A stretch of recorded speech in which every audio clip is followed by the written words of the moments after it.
নাযাআতাল লিশশাওয়া, এটা মানুষের মাথার চামড়া খসে দেবে। তাদউ মান আদবারা ওয়া তাওয়াল্লা, এই জাহান্নাম ডাকবে প্রত্যেক ওই ব্যক্তিকে যে আল্লাহর দিকে দাওয়াত পেয়েও আল্লাহর দিকে ধাবিত হয়নি।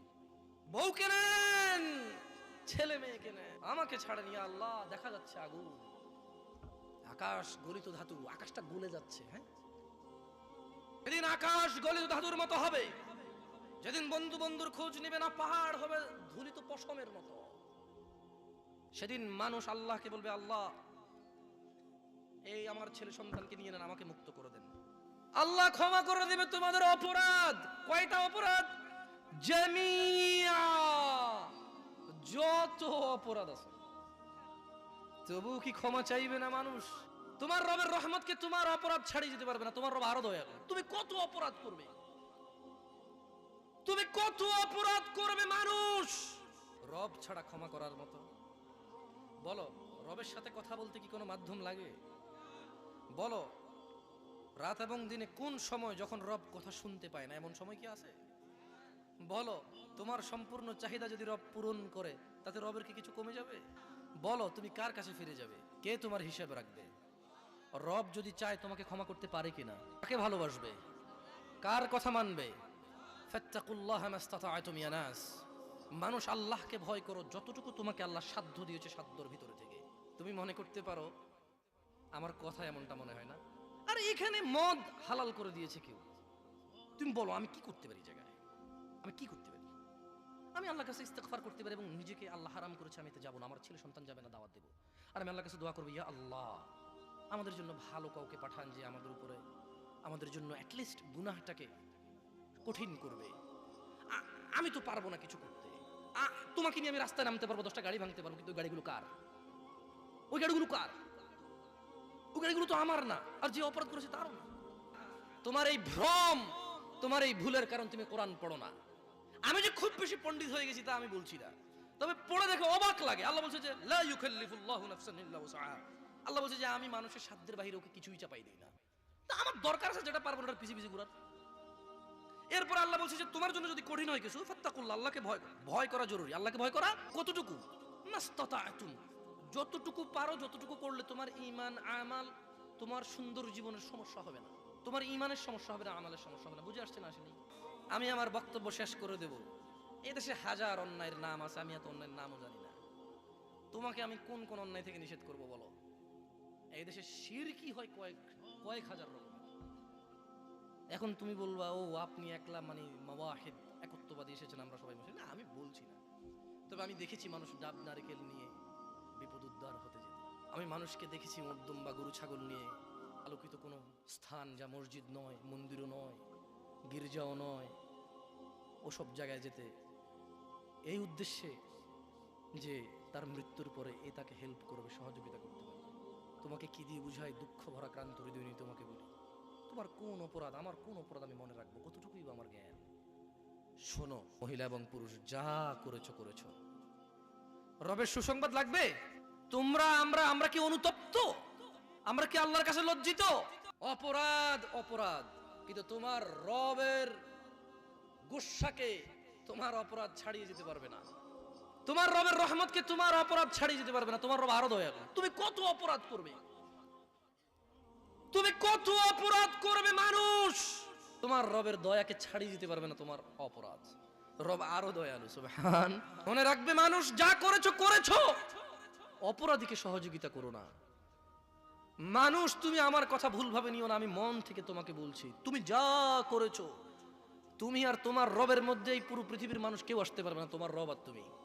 তিনি চাইলে তোমাকে জান্নাতুল ফেরদাউস দিতে পারে, চাইলে তোমাকে জাহান্নামে দিতে পারে, কিন্তু তুমি আর তোমার রবের মধ্যে ওখানে কেউ নেই। রব বলছে তোমরা দ্রুত গতিতে চলে তোমাদের রবের দিকে আসো, তোমাদের রবের ক্ষমার দিকে আসো এবং জান্নাতের দিকে আসো, যার বিস্তৃতি আসমান এবং জমিনের মতো। রব তোমাকে ডাকছে, যাবে, রবের দিকে যাবে। যেমনটা একজন নবী বলেছিল, ইন্নী যাহিবু ইলা রাব্বি সায়াহদিন, ইন্নী যাহিবু ইলা রাব্বি। একজন নবী বলেছিল, আমি যাচ্ছি আমার রবের দিকে, সায়াহদিন, তিনি আমাকে হিদায়াত দিবে। তুমি কি রবের দিকে যাবে? তাহলে শোনো, রব তোমাকে ডাকছে রবের ক্ষমার জান্নাতের দিকে, যার প্রশস্ততা আসমান ও জমিনের মতো। উইদ্দাত লিল মুত্তাকিন, যা রব আল্লাহ ভীরু, যারা আল্লাহকে ভয় পায় তাদের জন্য রেখেছে। তোমার রব কঠোর নয়। তিনি বলছেন কুল ইয়া ইবাদিয়াল্লাযীনা আসরাফু আলা আনফুসিহিম লা তাকনাতু মির রাহমাতিল্লাহ। মুহাম্মদ সাল্লাল্লাহু আলাইহি সাল্লাম বলুন, হে আমার বান্দাগণ, তোমরা যারা নিজেদের উপর জুলুম করেছো, বিদেশে গিয়ে নষ্টামি করেছো, দেশে নষ্টামি করেছো, ক্ষমতা, টাকা পয়সা, আবির্ভাব অথবা নিম্ন শ্রেণীর লুকিয়ে, মানে যার যেভাবে যতটুকু সুযোগ আছে অন্যায় করার করেছো। এবার এটা হতে পারে যে কোনো ক্যাটাগরির মানুষ। তো আপনি নিজেই অপরাধ করেছেন, আল্লাহ আমাদেরকে ক্ষমা করুন। বুঝাতে পারছি না পারিনি হালকা করে? রব বলছে, হে মানুষ, তোমরা যারা নিজেদের উপর জুলুম করেছো, তোমরা হতাশ হয়ো না রবের দয়া থেকে। ইন্নাল্লাহা ইয়াগফিরুয যুনুব, আল্লাহ ক্ষমা করে দেবে তোমাদের অপরাধ। কয়টা অপরাধ? জামিআ, যত অপরাধ আছে। তবু কি ক্ষমা চাইবে না মানুষ? তবু কি মুয়াজ্জিনের ডাকে সাড়া দিবে না? তবু কি দাড়ি কাটার আগে চিন্তা করবে না? তবু কি তোমার প্যান্ট পাজামা পরার আগে কোথায় পড়ে আছে সেটা দেখবে না? তবু কি মানুষ মানুষের উপর জুলুম অত্যাচার করা থেকে বিরত হবে না? তবু কি পিতামাতার অবাধ্য হওয়া থেকে বিরত হবে না? তবু কি আল্লাহ দ্রোহিতায় মেতে ওঠা থেকে বিরত হবে না? তবু কি ধন সম্পদ এগুলোকেই প্রাধান্য দিয়ে যাবে? তোমার রব বলছে ইন্নাল্লাহা ইয়াগফিরুয যুনুব, ক্ষমা চাও। আমি বাঁচবো কিনা আমি জানি না, আমি তুললাম না। কারা কারা আগামীকাল পর্যন্ত বাঁচবেন তারা তারা হাত তোলেন তো। একজনও নাই। আল্লাহ, আমি ভাবছি কেউ না কেউ তো থাকবে হয়তো, মানে তার কাছে একটা প্ল্যান আছে। 2030 মধ্যে কোম্পানিটা এস্টাবলিশ হবে, বিয়েটা করব, বিদেশ যাব, ঘরটা হবে, রাস্তা হবে, অমুকের মেয়েকে প্রস্তাব দিলে রাজি হবে, অপেক্ষা করো, মানে একটা প্ল্যান আছে। না, প্ল্যান করা হারাম কিছু না, করতেই পারে মানুষ আল্লাহর উপর ভরসা করে, বৈধতা আছে। কিন্তু তুমি রবের এত দয়া থেকে বঞ্চিত হতে চাচ্ছ? মানুষ শুনো, আল্লাহকে ভয় করো। তিনি কে জানো? যেদিন আকাশ গলিত ধাতুর মতো হবে, যেদিন বন্ধু বন্ধুর খোঁজ নেবে না, পাহাড় হবে ধুলিত পশমের মতো, সেদিন মানুষ আল্লাহকে বলবে, আল্লাহ এই আমার ছেলে সন্তানকে নিয়ে নেন, আমাকে মুক্ত করে দেন। বলবো সাহিবাতিহি ওয়া বানি, বউকে নেন, ছেলে মেয়েকে নেন, আমাকে ছাড়েন ইয়া আল্লাহ। দেখা যাচ্ছে আগুন, আকাশ গলিত ধাতু, আকাশটা গলে যাচ্ছে। হ্যাঁ, ইদা সামাউন ফাতারাত, আকাশটা ফেটে যাচ্ছে। ইদা শামসু কুওয়ারাত, বুঝেননি কথা? এতক্ষণ সুন্দর সুন্দর কথা বলেছি রবের ভালোবাসা দিয়ে। শুনুন, রব ভালোবাসার জন্য ডেকেছে। আপনি যদি রবের ডাকে সাড়া না দেন, আপনি ছাড়া পাবেন না। কারণ রব আপনার পিছনে আপনাকে বলেছে, আর আপনি যখন এটা শোনেননি, আপনি রবের দ্রোহিতা করেছেন, আর এটা রব সহ্য করবে না। তাই তিনি বলছে, শোনো, ওয়াসাহিবাতিহি ওয়া বানি, মানুষ তার স্ত্রী, ওয়াসাহিবাতি ওয়া আখি, তার স্ত্রী আর তার ভাইকে দিবে আল্লাহকে মুক্তিপণ হিসেবে। ওয়া ফাসিলাতিহি আল্লাতী তুই, আমার পুরো খানদান আমাকে আশ্রয় দিত যখন আমি কোনো অপরাধ করতাম, পুরো খানদানকে নিয়ে জাহান্নামে ফালান, আমাকে ছাড়েন। মহিলা এবং পুরুষ ভয় করে সেই রবকে, যিনি এত ক্ষমতাবান।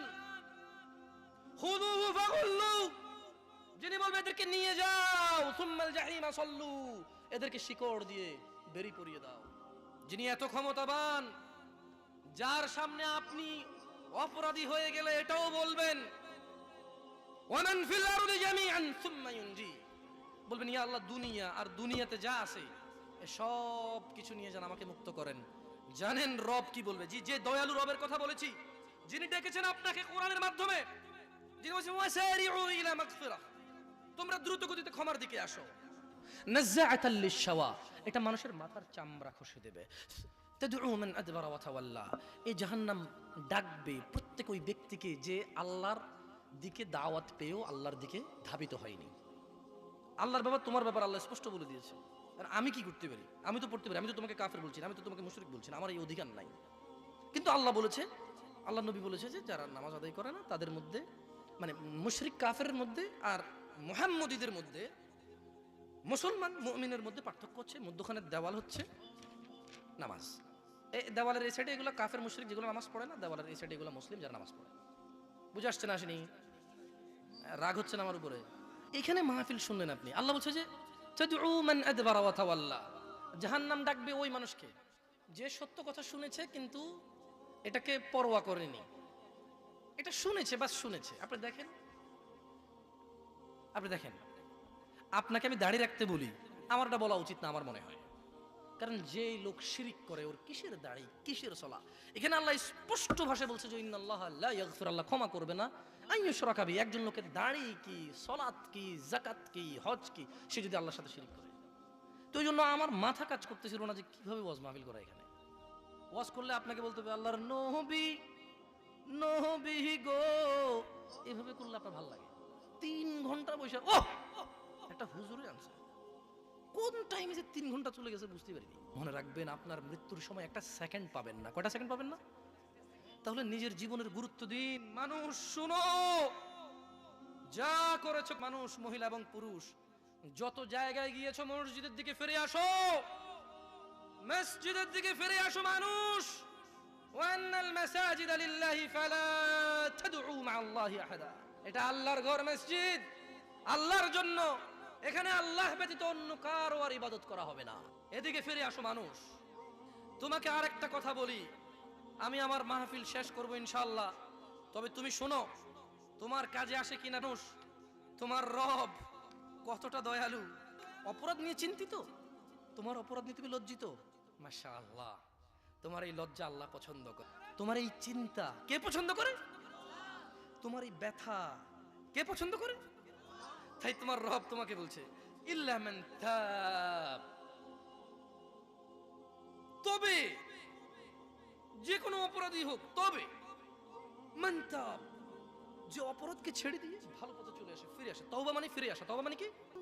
তওবা মানে তো ফিরে আসা। ধরেন আপনি কোনো কাজে লিপ্ত আছেন, মানে যে কোনো কাজ যেটা অপরাধ, যেটা কি তওবা মানে কি বলে দেব আপনাদের। আপনি কি শিখতে চান তওবা কিভাবে করে? খুব সহজ, কোনো হুজুর লাগবে না, কোনো কোরআন খতম লাগবে না। তোমার রব তোমাকে বলছে ইল্লা মান তাব, তবে যে তওবা করে, ওয়া আমানা ওয়া আমিলা সলিহা, অপরাধ থেকে ফিরে এসে ভালো কাজ কর্ম করে, ফাউলাইকা ইউবাদদিলুল্লাহ, ইয়া আল্লাহ লা ইলাহা ইল্লা আনতা, লা ইলাহা ইল্লাল্লাহ। দেখেন কি রব পেয়েছেন। মহিলার পুরুষ, কোরআনটা পড়ো, দেখো কি পেয়েছো, কার থেকে দূরে। মা গররাকা বিরাব্বিকাল কারীম ইয়া নাস, কিসে তোমার এত দয়ালু রব থেকে তোমাকে দূরে রেখেছে? কি তোমার রবের দয়া দেখবে? বলছেন যে ফাউলাইকা ইউবাদদিলুল্লাহু সাইয়্যাতিহিম হাসানাত, বলছেন যে আল্লাহ তোমার অপরাধকে নেকিতে পরিবর্তন করে দেবে। তোমার জিনা এটা নাকি নেকি হয়ে যাবে, তোমার মদ এটা নাকি নেকি হয়ে যাবে, তোমার অন্যায় অপরাধ এটা নাকি সওয়াব হয়ে যাবে। আল্লাহ কি মানুষের অপরাধকে নেকিতে পরিবর্তন করতে পারে না? কি রব পেয়েছো মানুষ, ইয়া নাস, কি রব পেয়েছো। কার থেকে দূরে তুমি? তুমি কার কিতাব পড়ো না, তুমি কার কথা পড়ো না, তুমি দেখেছো কখনো তিনি তোমাকে কত ভালোবাসে? তিনি বলছেন ওয়া কানা আল্লাহু গফুরার রহিমা, তিনি বলছেন নিশ্চয়ই আল্লাহ অতীব দয়ালু ক্ষমাশীল। তাহলে তিনি তোমার অপরাধকে নেকিতে পরিবর্তন করবে কখন বলো তো? ইল্লা মান তাব, তবে যে ব্যক্তি অপরাধ থেকে ফিরে এসে ওয়া আমিলা সলিহা, নেক কাজ করবে, মানে অপরাধ ছেড়ে দিয়ে ভালো কাজ করবে, তার অপরাধকে আল্লাহ কি করবে? কি করবে? কেন নেকিতে পরিবর্তন করবে? ওখান আল্লাহ গফুরুর রহিম, কারণ আল্লাহ অতীব দয়ালু ক্ষমাশীল, এই জন্য তিনি এটা করে দিবেন। আমি আমার একটা শেষ হাদিস বলে আমার বক্তব্য শেষ করতে চাইবো। আপনাদের কষ্ট হচ্ছে, মুরব্বী আছেন আপনারা, এই হাদিসটা যদি আপনাদের কাজে না আসে, আল্লাহি আমার মনে হয় না আপনার জন্য কোনো হইতে পারে, কেউ একজন আসে হয়তো আপনাকে হিদায়াত দিয়ে দেবে।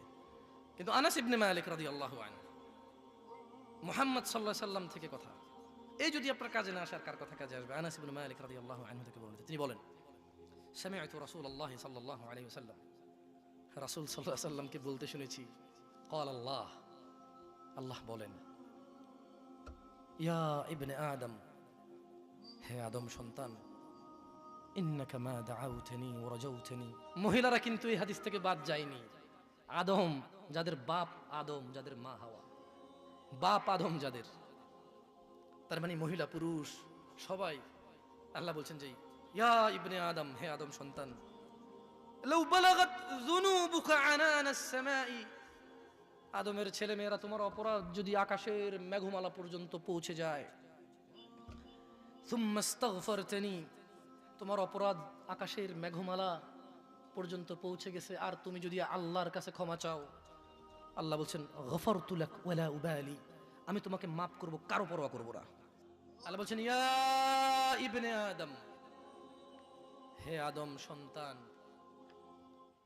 ইন্নাকা লাউ আতাইতানি বিকুরাবিল আরদি খাতিআ, যদি তুমি সম্পূর্ণ পৃথিবী পরিমাণ গুনাহ নিয়েও আল্লাহর নিকট যাও, সুম্মা লাকীতানি লা তুশরিকু বি শাইআ, অতঃপর আল্লাহ বলছেন যদি আল্লাহ তোমার অপরাধের মধ্যে শিরিক না দেখে, লা আতাইতুকা বিকুরাবিহা মাগফিরা, আল্লাহ বলছেন যদি তুমি পৃথিবী পরিপূর্ণ অপরাধ নিয়ে আসো আর তোমার অপরাধের মধ্যে যদি শিরিক না থাকে, হ্যাঁ আমি তোমার কাছে পৃথিবী সমপরিমাণ ক্ষমা নিয়ে আসবো, ক্ষমা করে দেবো। ক্ষমা চাইতে হবে কার কাছে? তওবা করার নিয়ম কি? মানে নিয়ম কি? মানে আমি একজন লোকে মদ খায়, কিভাবে ফিরে আসবে বলুন? এই পৃথিবীতে আপনি, জি আপনি বলেন তো, এই পৃথিবীতে কোন অপরাধ জীবিত থাকা অবস্থায়, কিন্তু শিরিক হোক বিদআত হোক, জীবিত থাকা অবস্থায় যদি আল্লাহর কাছে মাপ চায় তাহলে সব মাপ হয়ে যাবে, কিন্তু মানুষ মরে গেছে আর ওর অপরাধের খাতায় যদি মাছির ডানা পরিমাণও, মানে ধুলাকোনা পরিমাণও যদি কিছু, ওই অপরাধটা কি যেটা ধুলাকোনা পরিমাণ যদি অপরাধ থাকে, ওর যতই নেকি থাকে আল্লাহ মাফ করবেন, ওই অপরাধের নাম কি? শিরিক। কি বলুন? শিরিক। আপনার অপরাধ যদি মাটি থেকে আকাশ পর্যন্ত হয়, আল্লাহ আপনাকে কখন ক্ষমা করবে? আপনার অপরাধ যদি জমিন থেকে আকাশ পর্যন্ত হয়, আল্লাহ আপনাকে কখন ক্ষমা করবে? মানে কখন? সুম্মা ইস্তাগফারতানি, যদি সে তারপরে ক্ষমা চায়, গফরতু লাক, তোমাকে ক্ষমা করে দেব, ওলা উবালি, কারো পরোয়া করি না। সুবহানাল্লাহি ওয়া বিহামদিহি। সবাই বলুন ইয়া আল্লাহ। আকাশের মালিক, মানুষের দ্রষ্টা, মানুষের স্রষ্টা, মানুষ যার কাছে ফিরে যাবে, ইয়া আল্লাহ আমাকে সৃষ্টিকারী, আমার হিসেব নিকেশ রক্ষণাবেক্ষণকারী, আমাকে তুমি ক্ষমা করে দাও। ইয়া আল্লাহ যেদিন আমি বিপদে থাকব, কোনো আশ্রয় থাকবে না, সেদিন আপনি আমাকে আশ্রয় দিন। ইয়া আল্লাহ আমার হৃদয়টাকে ইসলামের উপর, আপনার মনোনীত দ্বীনের উপর গেড়ে দেন, গেড়ে দেন ইয়া আল্লাহ। ইয়া আল্লাহ আমার এই জং মাখা হৃদয় আপনি তা আপনার কোরআনুল কারীমের আলো দিয়ে ধুয়ে মুছে দেন ইয়া আল্লাহ। আসসালামু আলাইকুম ওয়া রাহমাতুল্লাহ।